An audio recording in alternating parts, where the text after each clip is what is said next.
this is in Auschwitz. This is what my people experienced. It's what Uyghurs are experiencing in China now, and it's the same persecution. That's why I say not only is it shocking that there are attorneys who I consider colleagues in the same profession who would support a government that is enforcing something that's very, very similar, that looks very, very similar today. I mean, I've already said it. It's a disappointing thing, and in one way or another, attorneys get a bad rep, as they say. And it sometimes appears that there's a reason for that, because there are attorneys who are doing things like representing aspects of the Chinese government or state-owned enterprises or state-run enterprises.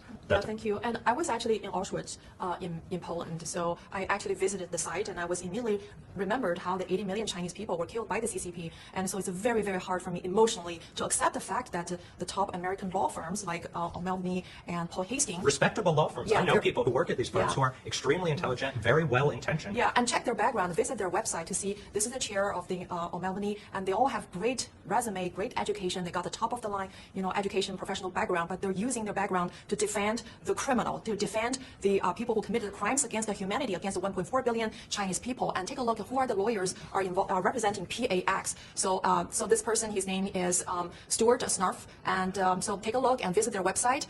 He's part of the PAX team. And next one is Peter Friedman. Again, he's based in Washington D.C. Great background, great education, but they are aiding and abetting the world's largest dictatorship to persecute CCP's enemy, which is the Chinese whistleblowers. And this guy has a very interesting background, David Hubbard. He was actually the former assistant U.S. attorney and DOJ prosecutor. He prosecuted public officials, and he was a former DOJ prosecutor. And imagine that he's now acting on behalf of the Chinese government to persecute the Chinese whistleblower movement on the U.S. soil. This is extremely heart-wrenching for me to accept. I mean, emotionally, I feel that we have been discriminated by these white lawyers in America. They use the power of the law, their powerful connection, to persecute people like me and Prince. And we escaped the communist China to America to be free. And I do not want America to become the country that I fled.